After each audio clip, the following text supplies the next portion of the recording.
Pagbasa mula sa unang aklat ng mga hari. Naisip ni Jeroboam na kung magpapatuloy ang dating kaugalian ng kanyang mga nasasakupan, malamang na manumbalik ang mga yon sa angkan ni David. Ito ang sabi niya sa sarili. Kapag ang mga taong ito'y hindi tumigil ng pagpunta sa templo ni Yahweh sa Jerusalem upang mag-alay ng mga handog, mahuhulog muli ang kanilang loob sa dati nilang pinuno, si Rehoboam na hari ng Huda, at ako'y kanilang papatayin. Kaya't matapos pag-isipan ang bagay na ito, gumawa siya ng 2 guyang ginto at sinabi sa mga taong bayan, "Huwag na kayong mag-abalang pumunta sa Jerusalem. Narito, bayang Israel, ang inyong Diyos na naglabas sa inyo sa Ehipto."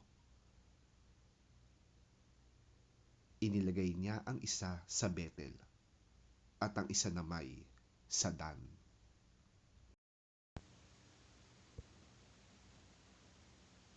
At ang bagay na ito'y naging sanhi ng pagkakasala ng Israel.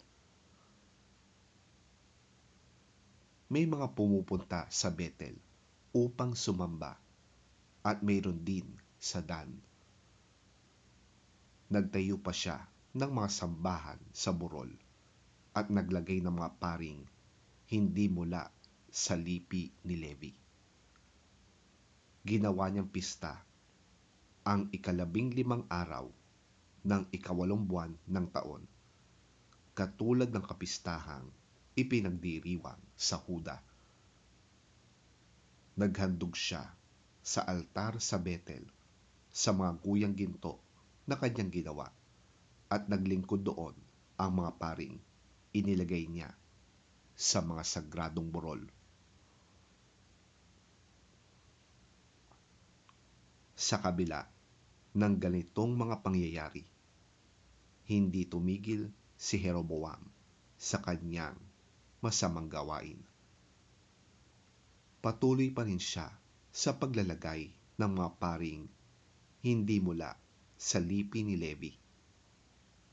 Sino mang may gusto ay ginagawa niyang pari ng mga sagradong burol. Dahil sa mga kasalanan ito ni Jeroboam, naubos ang kanyang angkan at hindi na muling naghari.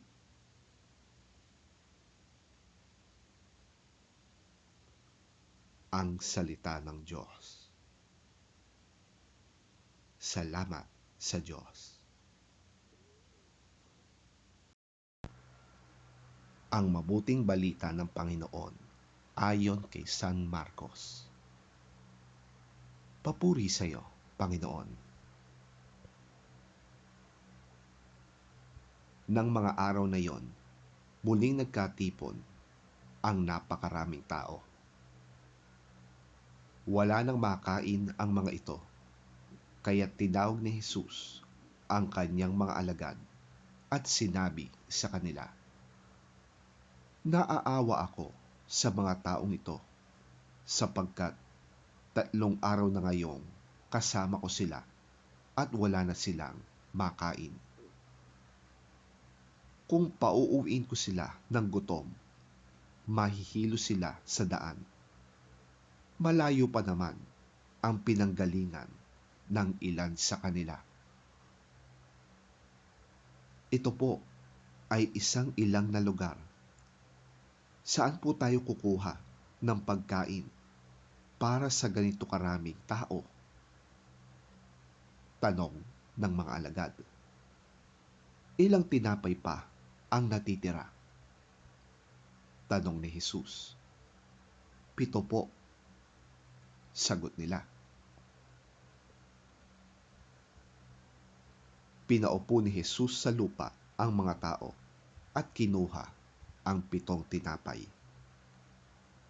Nagpasalamat siya sa Diyos, hinati-hati ang mga tinapay, at ibinigay sa mga alagad upang ipamahagi sa mga tao. Ganon nga ang ginawa ng mga alagad. Mayroon din silang ilang maliliit na isda.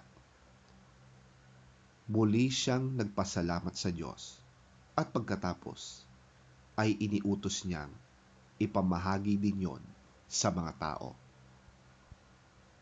Kumain ang lahat at nabusog. Nang tipunin nila ang lumabis, nakapuno pa sila ng 7 kaing. May 4,000 tao ang kumain. Matapos pauwiin ang mga tao, sumakay si Jesus sa bangka kasama ang kanyang mga alagad at nagtungo sila sa lupain ng Dalmanuta.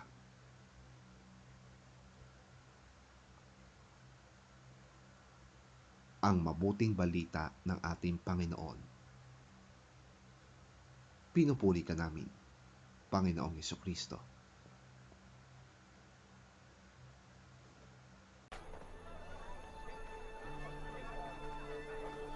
During those days, another large crowd gathered. Since they had nothing to eat, Jesus called his disciples to him and said, "I have compassion for these people. They have already been with me 3 days and have nothing to eat. If I send them home hungry, they will collapse on the way, because some of them have come a long distance." His disciples answered, "But where in this remote place can anyone get enough bread to feed them?" "How many loaves do you have?" Jesus asked. 7, they replied.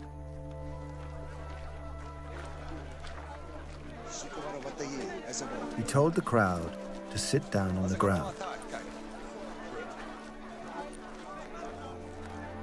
When he had taken the 7 loaves and given thanks, he broke them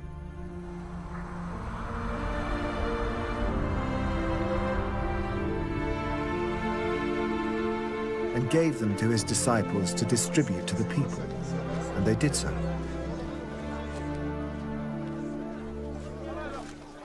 They had a few small fish as well. He gave thanks for them also, and told the disciples to distribute them.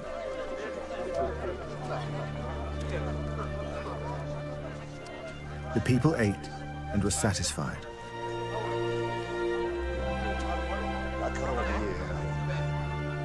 Afterwards, the disciples picked up 7 basketfuls of broken pieces that were left over. About 4,000 were present. After he had sent them away, he got into the boat with his disciples and went to the region of Dalmanutha.